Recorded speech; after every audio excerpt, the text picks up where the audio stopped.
Boxing King Media, powered by the Riyadh Season and BYD. We're still in Riyadh with two people involved in the Undisputed game. It's the day after the fight, and I thought what great people to catch up with about the fight. And obviously the game which came out 2 days ago. We've got Dave Coldwell, who's in the game, and we've got Mr. Ash, who's the creator, the brains behind the game, and it's finally out. So I think it's only fair we start with the game, actually. Ash, Friday must have been a big proud moment for you. Your vision, all them dreams you had all them years ago. It seems like a long time ago. I remember talking to you, and you was passionate about it, and you made it happen. Yeah, finally. You don't have to talk about when's it coming out or trying to fend off those questions. Give us a release date. But no, it's been an amazing moment, to be honest, for everyone at the studio and also fans worldwide waiting to get their hands on the game. You know, PlayStation players, Xbox players. So yeah, we finally got it over the line. But this is now also the start for us as well, in a very weird way, where, yeah, we've launched the game, but now we've got a foundation to start from now, to build, improve, make it better. What was the biggest thing you was worried about on release?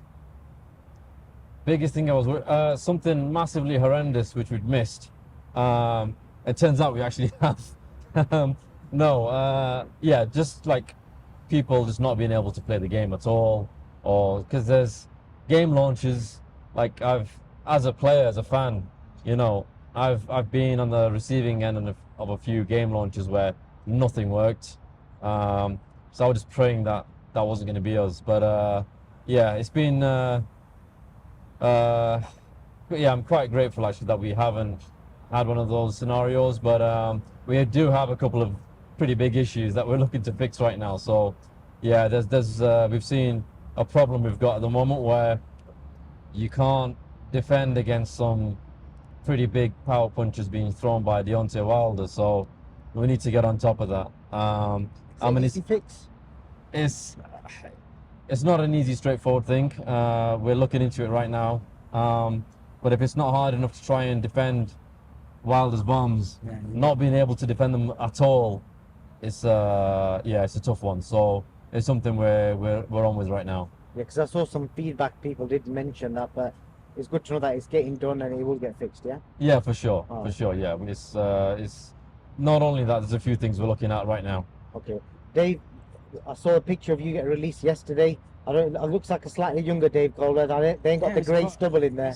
It's been getting made for about 15 years. Don't forget. Yeah. I was the beard was a bit darker. That's all it is. The beard was a bit darker. That's a little bit lighter and greyer. I think just listening to Ash there, one of the things that he's done right from the start, and the guys at Undisputed have done from the start, is they've been quite transparent in the build-up, you know, early access, interacting with the fans and things like that. It's like there, Ash said, yes, there is a problem right now. We are addressing it, we are sorting it out, rather than just being this iron curtain where you can't, you know, the fans, the users, you have no response, you know, and that can be a frustrating thing. It's like just bear with it. It's getting sorted. But the rest of the game and the feedback from the game that we've had has been phenomenal. It really has. You know, on my TikToks and things like that, the amount of gamers that are doing lives playing it. I've been saying to you since Wednesday's deluxe launch, and the feedback on them is very playable. But I will say it's actually better. It's a better game if you actually try to learn how to box with it and to use the characters' assets. Because otherwise, if you just swing away, slugging it out, it's a a punch-up game. Do you know what I mean? But there's so much more to it. It's not just a rock'em sock'em type of game. You know, there's a lot of technical aspects to it for the individual fighters, and that was one of the things when Ash and the team were putting together all this roster of fighters, is a little bit of individuality about each fighter. So try and use it in, you know, take the time to practice it. My son I'm just showing you the text.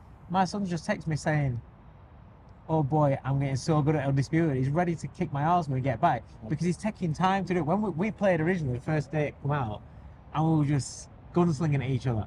Bit of fun as you do, you know what I mean? And just going through quickly, characters like picking fighters and just looking for big knockout merchants, as you do. But I said to him, I said, while I'm away, I said, like, learn how to play it properly. Because I've seen, again, on the TikToks with the gamers, I'm not a big gamer. I'm not, up on things like that. I don't get much time to spend on games. But they've all been saying, use the characters' assets and learn how to play the game. You'll get more out of it. And so I think if fans take that time to do it, they're going to enjoy it a lot more as well. There's a lot to it, and there's a lot more to come with it as well. I definitely backed that up because before I flew out to Riyadh, I was playing it thanks to Ash. He gave me an early release copy, so I had a few days to play with it. And we announced the other day, and again, thank you, Ash, for including Boxing King Media in the career mode. I'm really looking forward to playing. People are asking me, is somebody going to be in there? But it's basically going to be the channel's going to be in there asking boxers questions in the career mode, and the career mode is amazing. So yeah, and in terms of what we want to do with Undisputed, like for me, it was always about the authenticity around it, right? You're playing the game, playing career mode, and you want to feel like it's a living, breathing boxing world. So, like in career mode, if you're not fighting, other fights are taking place. You're seeing fighters move up and down the rankings, and there's a media section in there where you get, feeds around, like, let's say one of the fighters has been injured. So let's say, Canelo's had a leg injury or something's happened. That appears in the media feed. Someone's won a world title. That appears in the media feed. So, we've got all the licenses as far as, belts, governing bodies, Ring Magazine, WBC, all those kind of things. But from a media perspective, it's like, well, we've kind of already got the infrastructure there, and it makes sense to start putting some media organizations in. And obviously Boxing King Media being one of the biggest organizations out there, it just made sense. So yeah, I guess it'll just add that layer of authenticity. So when someone has won a world title or someone's been injured or there's something newsworthy that appears in the media feed, that will come with it's been reported by Boxing King Media, for example. So that's the extra layer of authenticity that we're bringing to the game. And yeah, look, we're all about trying to push the ball out there as far as making a game feel as true to life as possible when it comes to sport. Well, we appreciate that because you could have chose anyone and he chose us, so it's great to be part of the game. And I will say I was playing the career mode, and you can negotiate contracts, negotiate purses. You can even negotiate how much you're going to pay your trainer, which is quite an interesting part, Dave. So I told you yesterday. No, we were, but then Dave complained. He was like, "Whoa, what are you doing here? No one's negotiating my pay." But no, I'm kidding. That's a brilliant feature. It's so interactive because, like, you can actually. I was back and forth with the manager over how much I was going to get paid for a fight. I think they offered like 1,500, and I said I want 2.5, and they only increased it by 2. It just makes it more interesting to play. Is it realistic, Dave? You obviously seen the career mode, yeah? It's same as, when you deal with managers and trying to get fights made, it's all, it's down to the terms. And we know a lot of fights don't get made because terms can't be agreed. So it's quite a realistic function. The whole point of it as a career mode is to make it into a career. It's not just a case of rushing and getting a fight in and things like that. You got to take the steps and the processes, and it's as immersive as you can get for a game, and that's what the idea behind Undisputed is. And like I said, play it properly, you'll get a lot more out of it. And it's even though like I should say with the news feeds and things like that, it's brilliant. I love it. I mean, I've played for it one day and then I flew out again, but I've loved it. I remember we were talking earlier on. I'm from that generation where I used to have a Sega Master System, and it was Rocky. And to think where this is and how how realistic and immersive it is, then it's come a long way. It really has. I think what's been great to see actually is since we've launched, it feels like it's kind of blown up everywhere. Yeah. We've got so many players playing the game. We had like a little world map showing where all the connections were coming from, and the map had just been filled. And we've always talked about Sheffield. It's crazy, isn't it? Yeah. I know. Yeah. I mean, like Sheffield's. I've always kind of said Sheffield's always been a special place for boxing, and I guess it's great to see that it continues in in having a boxing game. But I think what's been amazing is, like, we always knew boxing fans, fans of gaming would be interested in Undisputed. Boxers who are into gaming would be interested.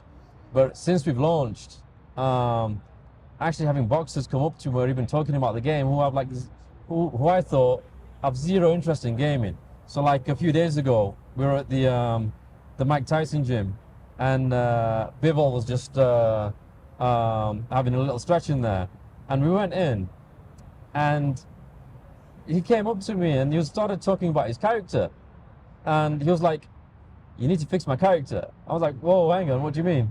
It was like, when you guys scanned me, I didn't have as much muscle on, I wasn't ripped, and look at me now.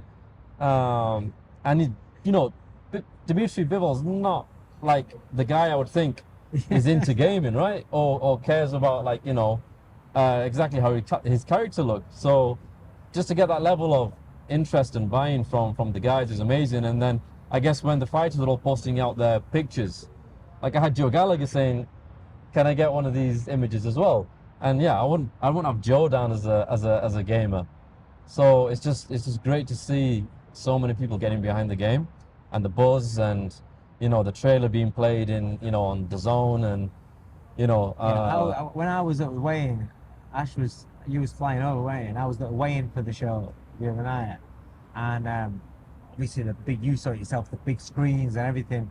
And when the trailer came on, I was buzzing. I was like, it's a little proud moment to see it on there. I remember the first time I saw it advertised on the zone in between rounds. Again, you see the Undisputed advert commercial break come on, and it's surreal, because I remember when Ash was telling me about it right at the beginning, and to think how much it's grown, just this small idea really, and how it started. It's turned into an absolute monster of a game, and like I said, the feedback's been phenomenal. The whole launch has been really successful, so it's exciting. It is. And last question, last about the game before we talk about the fight. Ash, I'm assuming you've had loads of boxers who want to be in the game that are messaging you direct, and I've had people asking me, how do I get in the game? This is just for the boxers, that is nobody else, because I've had loads of random people asking me how they can get in the game. So how can they do it, and do you take any more boxers on? So we're still adding fighters to the game, and in terms of fighters contacting us, the first port of call is usually being through our social media channel. We do have an email address, I guess, which we can stick on the video, I suppose, that people can. Because that email address might blow. Well, yeah, we've had to create one, to be fair. Okay. I think Todd's been pulling his hair out, fending off all the questions about can people come into the game. But look, it's again comes down to that level of support, and we're just grateful that people want to be involved. And for us, we'll always try and bring people in. But at the same time, the amount of fighters we've got, like on a daily basis, we're getting people saying, "Hey, look, we signed into the game quite a while ago now, and we're not in it just yet." So we've got a lot of work to do to kind of get the people in that we've already signed before putting new people in. So yeah, the door's never completely closed. There's still a few people we're talking to right now. So yeah. Wicked. So that sums that up. So let's talk about the fight last night. We'll just talk about the main event mainly. So Beterbiev Bivol. Before we talk about the breakdowns, how did you score it, Dave? I had it to Bivol. Okay. I had it Bivol, and I know a lot of people didn't, but Ash, what did you I had Bivol by 2 rounds. So that's interesting. Both of you gave it to Bivol, and online it's fairly split. I'd probably say 60-40 Bivol. So Dave, you want to start us off, like the first 6 rounds, how did you kind of read them out? So before the fight, I had a feeling it was going to be, I actually thought that Beterbiev was going to win the fight, but I thought it was going to come from behind, and I, in my head, had it a little bit like Hearns-Leonard won, where Hearns was dominating the first, majority of the fight, the first part of the fight, half of the fight, and I thought Bivol was going to do the same, and then kind of like get caught with a shot that disrupts his rhythm, and then Beterbiev start chewing him up, and where Bivol couldn't take any more. So the first half of the fight, for me, it was kind of like that. Bivol was. What surprised me about Bivol is he didn't give up as much ground as I thought it was. I thought he was going to be floating around the ring a lot more, but he didn't. He stood, he stepped, and when he had to, he engaged as well, which surprised me. He showed a level of toughness. He took some big shots in that fight as well, which we've not really seen before. Not had to see before really. But I did. I thought, as I was watching it, first, I'm watching it. I'm seeing Bivol winning the fight and being very comfortable winning the fight. But in my head, because I've kind of thought, I'm expecting it turn. I'm not getting carried away and thinking, oh, this is Bivol's fight, and you think that's what's going to happen. So I'm expecting Beterbiev to start chewing him up. And I just felt as though I was wondering what's his corner saying, because he doesn't seem to be like going up through the gears. He doesn't seem to be be putting more of a rush until the last few rounds, and then you saw, and then afterwards, I think I heard that you could hear on TV that the last couple of rounds, Beterbiev's corner told him that he needed to stop him. He told me that. I asked Mark Ramsey, he confirmed he did. Right. And he said his reasons for that were because he didn't feel they were losing, he said, but he wanted Beterbiev to get a conclusive win towards, win the last few rounds conclusively. And that was his way of kind of jeering him up. Okay, because what I was just about to say is it's not often that when you feel that you're winning a fight of such high level, and against, because a couple of times Bivol had land clean, and I'm not saying it hurt Artur Beterbiev, but it knocked him off balance or stopping him in his tracks. If you think that you're comfortable and you're winning the fight, you don't say to him in the last couple of rounds, you gotta knock your man out. But I don't know their way of thinking. So, but yeah, I just felt that a lot of Beterbiev's work were hitting gloves a lot. For the first half of the fight, it didn't go to the body like I thought it would do. I know he started towards to the back end of the fight, landed some good body shots, but I felt I was waiting for Beterbiev to get going, whereas meantime, Bivol was working, and Bivol was just boxing, controlling the distance, controlling the range.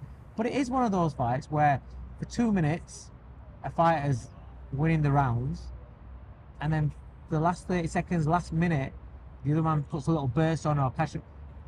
And do you allow yourself, a fighter, to steal rounds, or do you still think about what's happened in the first 2 minutes? Some people will allow fighters to steal rounds. When I'm watching a fight, I kind of try not to. Unless it's something like quite stunning, I try not to allow a round to be stolen, and for the first 2 minutes to be disregarded just because of maybe a burst of 5 seconds, 10 seconds where a few shots might land. But that's just me. Ash, I'm guessing you won't have looked at it as like Dave does as a coach and as a trainer, somebody's boxed. You would have probably watched it as a fan as well. How exciting was it for you to sit ringside, the best seat in the house, to watch that fight? It's a little bit strange for me when I'm watching fights now, because I immediately go in with a bit of a bias towards which one's an undisputed fighter. Do you watch them like this? And Why is it Beterbiev in the game? So we're talking to Steve at the moment. Okay, we are talking to Artur's team. No, I mean, it's a strange one because there's a connection now where I see it's like one of them's our fighter, but another element is like when I watch these fights, how many of their moves that they're doing are actually in Undisputed, and how much can a player can recreate what you can see in the ring. Luckily there weren't many clinches in this fight, but most of the stuff it was quite. As someone obviously who's made the Undisputed game, it's like, in some ways, it's quite, I guess, cool to see when we do the motion capture how much of it exists. But yeah, I think similar to what Dave was saying about the fight. For me, it almost felt like Bivol won probably the first couple of minutes of most of the rounds, but then Beterbiev kind of maybe came in with the more stinging shots. Obviously, the damage was more on Bivol's face, right? So. But I had talking about the damage. It's interesting because I asked Bivol about the damage, and he said he punched my gloves because of the power, the impact of Bivol's own gloves caused all that swelling on There his were a face. few that got through though. They won't Yeah. have all have been through No, the gloves. not also, but this is where people talk about damage on people's faces. And the amount of times I'll see a tweet where somebody says, you only got to look at his face, and his face is all marked up, and he ain't got a... Depends on your skin. A lot of fighters mark up straight away. You can just, you know, straight away they've got skin that just swells up or marks up or scuffs and looks like friction burns straight away. Then you've got other fighters, you can nail all night, and you don't see any marks on them. You know, so that's deceiving. That, you know... Is that because of power as well? No, well, it can, yeah, but it can be. But don't get me wrong. Beterbiev, I would expect to get marked. He hits really, really hard. So you would expect to have your face marked up. But that doesn't necessarily mean that he landed more shots than what you did. It doesn't mean that. It just means that he's a heavier puncher. You might mark up. Yeah, it's a fair point. I mean, Do you know what I mean? But what I'm saying is you can't. I'm not saying in this fight in particular, but you can't go on, and people do. But you can't go on a man. Oh well, he won that fight because his face is all clean, and the other guy's is all scuffed up. You don't. There's more to it than that. I asked about the power, and Bivol said that he was a strong puncher and he's strong, but he's not as strong as people make out. Do you think that's just bravado talking, or? Well. So it doesn't hit as hard as people make out. Everybody else that's fought Beterbiev's been knocked out. So Bivol obviously won't believe that it's that hard because Bivol didn't get knocked out and he took some shots. You know, so if we're saying that Beterbiev won, then he must have hit. If you're saying that Beterbiev won the fight, this is why I was shocked. But going into the fight, I didn't expect, the one result that I said is I can't see Beterbiev winning on points. Not the reason that he can't outbox him, but the reason I felt that for him to win a points decision means that he's hit Bivol a lot more, because I know that Bivol's volume is going to be there, so that means that he's hit Beterbiev a lot.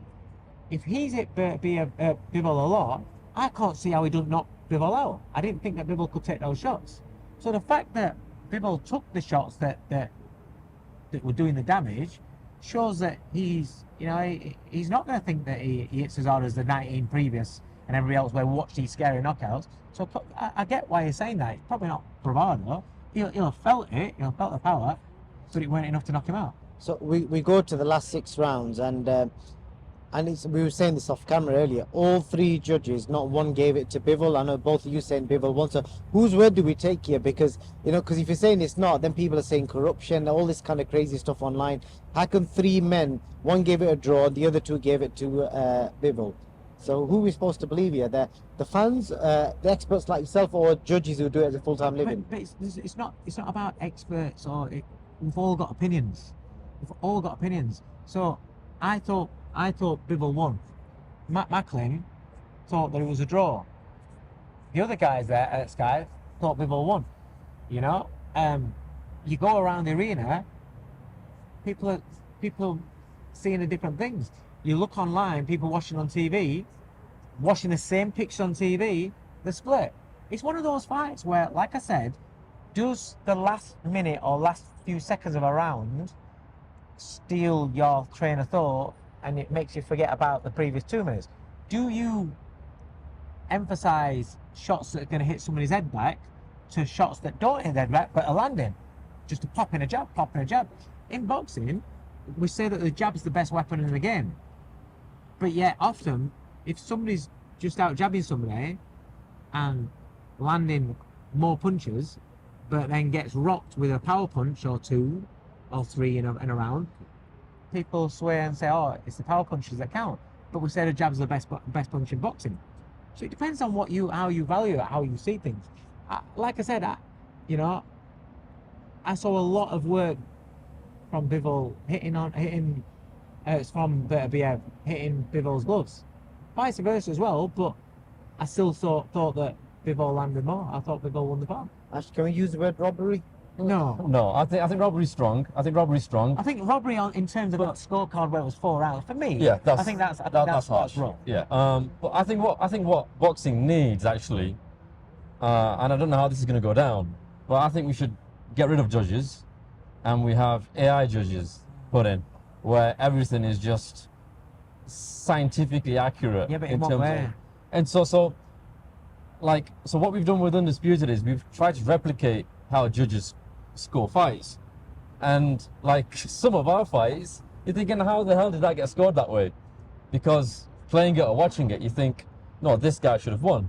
But because we have tried to replicate how judges see things, and what we've done is we've tried to weigh how much a power punch is worth, how much a jab is worth, actually what your defense is like, if you've been slipping punches, if you've been blocking punches. So we've done all these things to give it almost a weighting to then come out with a score.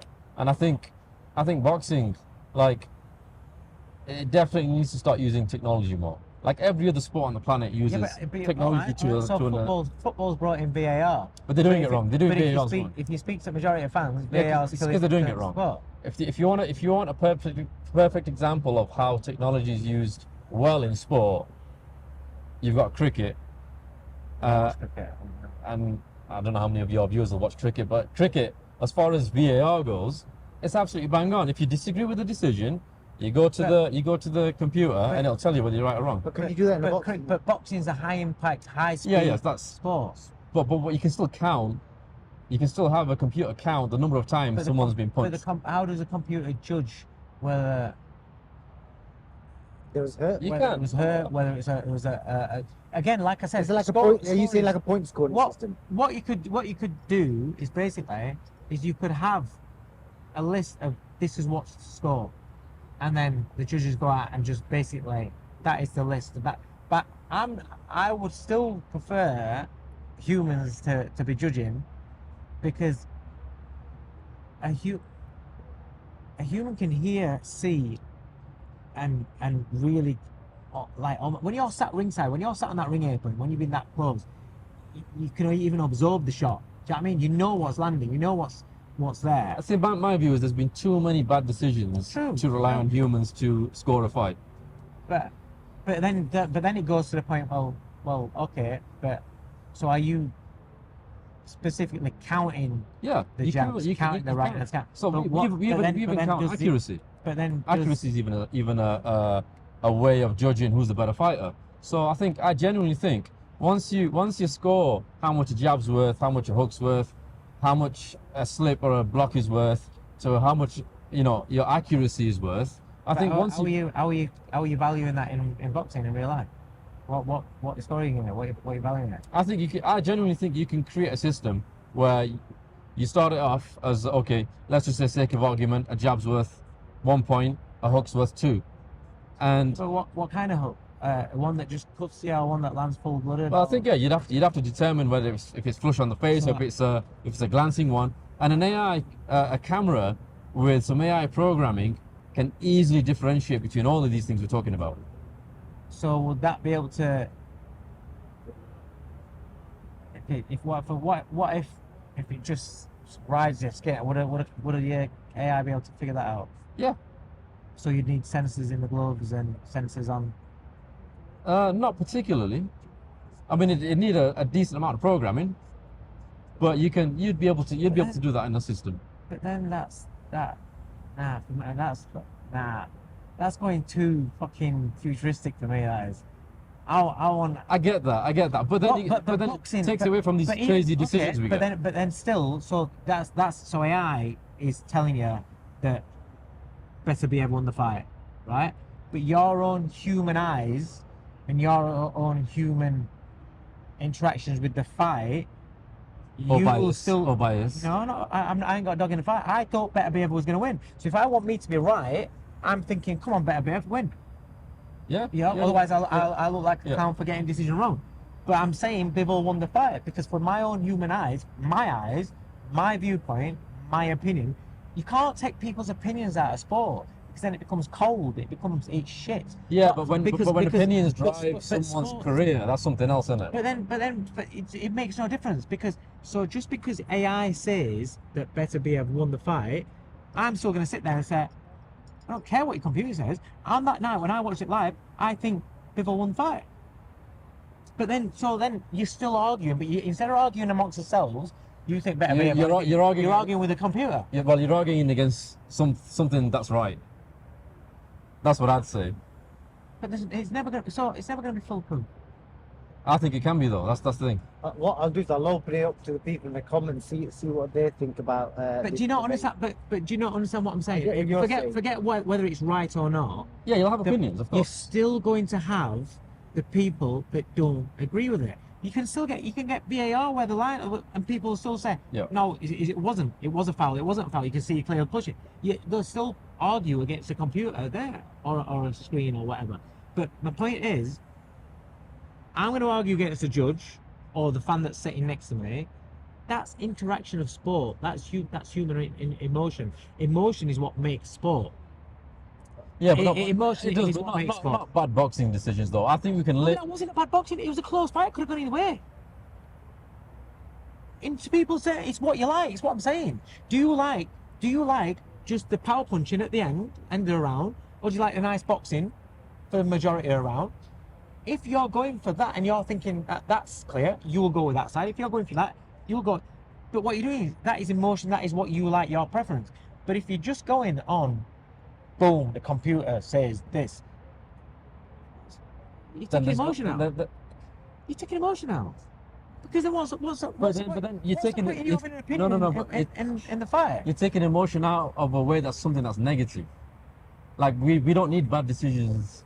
We don't need bad decisions to exist to have opinion to have a conversation. It's never going to be fail-safe because it's opinions. I get that, and I don't know the Beterbiev wasn't a robbery of any stretch, right? But there have been quite a few bad decisions over the last year, Right, and 5 years, 10 years. there is always one dodgy card. I get that. I grant that. But that's a shit judge.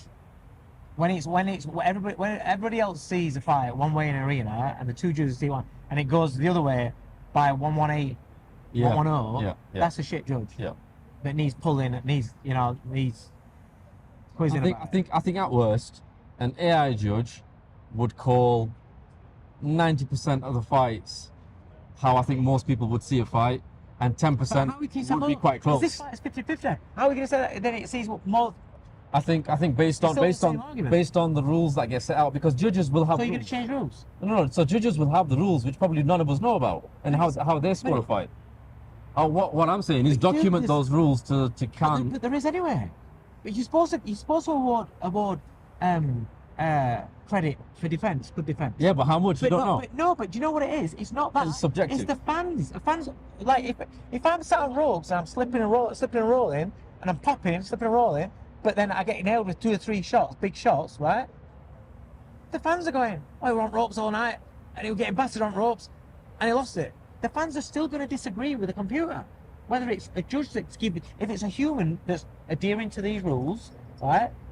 Or a computer. I get people still going to disagree. I get people who always argue. What I'm saying is a whole AI shit. You got to be careful about going down that because you're taking away emotion. Sport, not knocking you, but I'm talking about from somebody that my emotions are involved in this sport, right?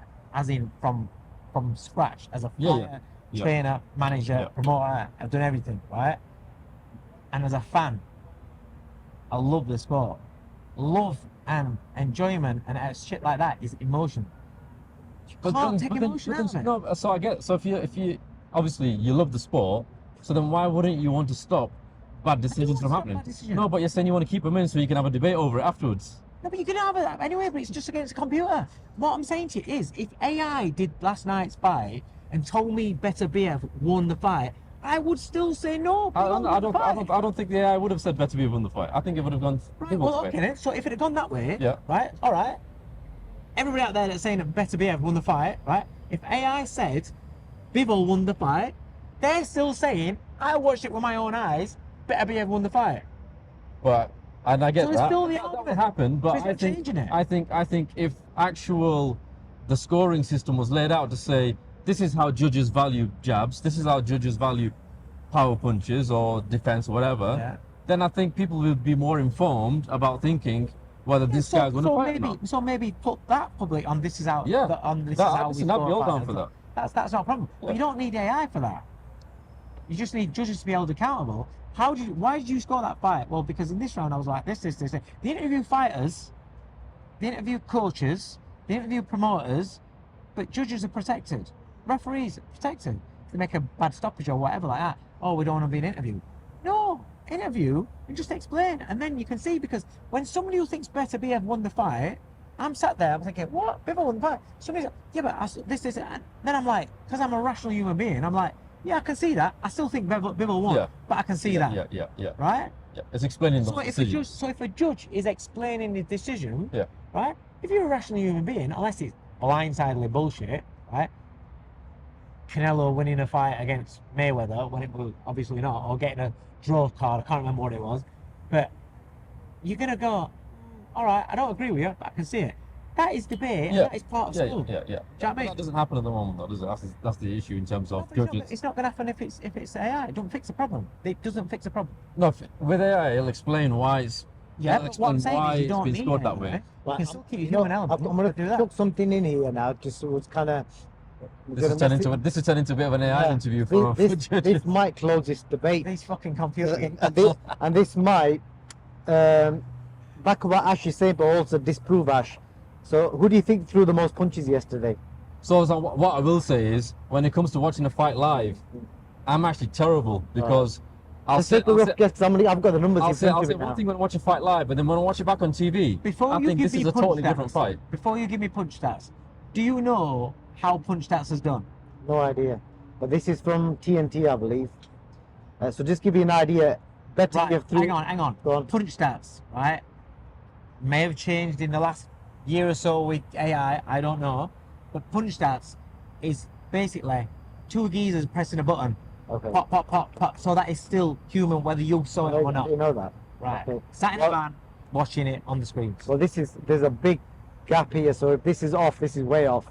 Beterbiev threw 1,023 punches. Bivol threw 582. But that don't mean anything. That's what they've got here. Yeah, no, but it don't mean anything because you can be throwing punches but missing. Yeah. Well, so you're scoring there.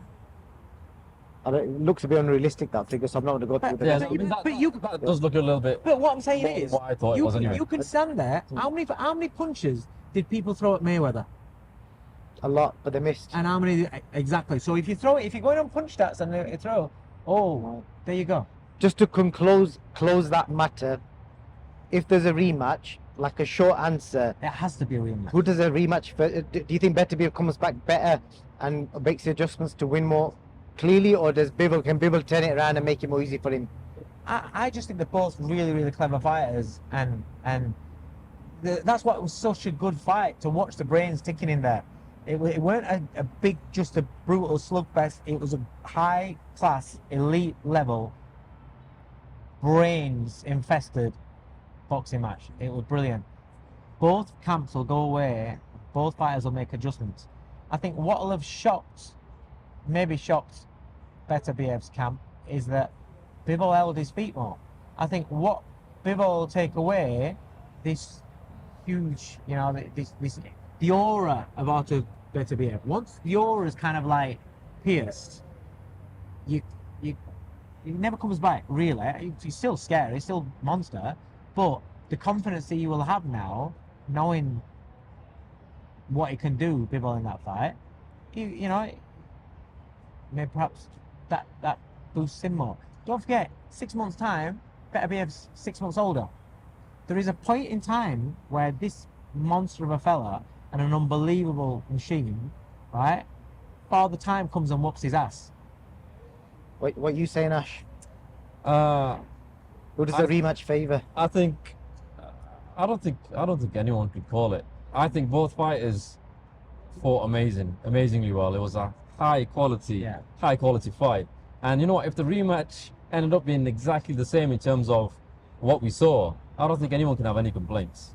And I really don't know what more Bivol can do, and I don't know what else he could do. Because the thing is, I guess we could say he started slow, or he himself said he probably wasn't a vintage performance from him. But you've got to give Bivol credit for him not allowing him to do that. He was offsetting him and taking away the pressure really, really well. I think we saw the best out of both fighters, and a rematch is hopefully going to give us the same. And just on a quick word on Frazer, Clarke and Fabio Wardley. obviously the fight's a fight. It's not a lot to talk about, and then obviously at the ending, we saw the horrific injury that Frazer Clarke had. I read some stuff online. I don't know if it's true or not. They're saying that he had a fractured eye socket, and somebody's even just said fractured skull as well. So I don't know if that's true. Fractured skull, fractured eye socket, fractured jaw. So I thought it was cheekbone and jaw. I thought. so I don't know if it's whatever's true, but either way, there's some sort of Yeah. bone damage. Should he fight again? It's not. It's not my place to say it, but Our fighters come back from them kind of injuries. I don't even know. Do you know what it is for me? I was commentating on that fight, and I've known Frazer a long time, since before he was a boxer. Before I knew he was not before he was a boxer. Before I knew he was a boxer, I knew him as a security, Yeah. looking after all fighters and all us lot. And to see, I saw that shot land, and I saw that didn't go straight away. That was horrific. But then, even worse than that is the way that he was trying to climb up the rope, pull himself on the rope. So I'm not sure what kind of man he is, though. No, I'm not saying that. No, I'm not saying this goes that. back to what people are saying about him Yeah, previously. yeah, He yeah. still have the balls to try and get up. But I don't understand where this doubt about Frazer's balls come from. I've seen him spar. I've seen him fight as an amateur. I've seen him take bombs. Have you seen the fights with Joe Joyce and stuff like that? But I remember watching him spar with Bacoli, I think, years back in GB. The guy's got a chin, and he's tough as nails, and he's a very tough man. So where people question that, I don't know. But to see how he was climbing, but his face sagged, and I didn't like seeing that. We were really concerned. Now I understand that when you get done like that, your brain does funny things, and you're supposed to, you get knocked out because your brain switches off to reset, switch you back on, and you come back round. But he wasn't out, but he was out on his feet, but everything just sagged, and it was awful to see. Me personally, I'm not. If he was to say that he was going to retire, I'd be quite happy. But I'm not saying he should retire.